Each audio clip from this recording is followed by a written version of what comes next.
एक घने हरे भरे जंगल के किनारे कुशालपुर नाम का छोटा सा गांव बसा था। गांव के लोग खेतीबाड़ी और जंगल से मिलने वाली जड़ी बूटियों से अपना गुजारा करते थे। लेकिन एक समस्या थी। कुछ महीने से जंगल में रहने वाला एक बड़ा बाघ रात को गांव के आसपास घूमने लगा था। लोग डरने लगे थे कि कहीं वह किसी दिन हमला न कर दे। गांव के सरपंच ने तय किया कि बाघ को पकड़कर शहर के चिड़ियाघर भेज देंगे। अगले ही दिन 8 से 10 मजबूत आदमी जाल और रस्सियों के साथ जंगल में गए।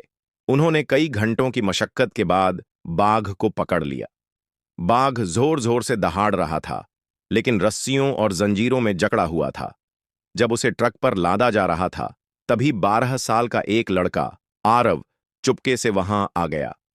आरव को जंगल बहुत पसंद था और वह अक्सर बाघ को दूर से देखता था। वह जानता था कि बाघ ने अब तक किसी इंसान को नुकसान नहीं पहुंचाया था। वो बस अपने बच्चों के लिए शिकार करता था। आरव ने बाघ की आंखों में देखा। उसमें गुस्से के साथ साथ डर भी था।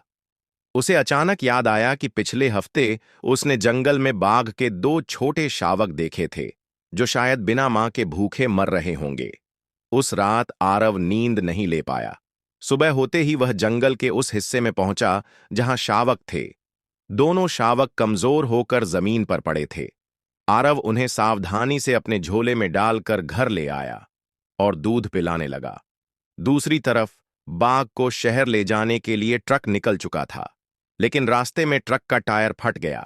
जब तक चालक उसे ठीक करता, बाघ ने अपनी पूरी ताकत लगाकर जंजीर तोड़ दी और जंगल की ओर भाग गया।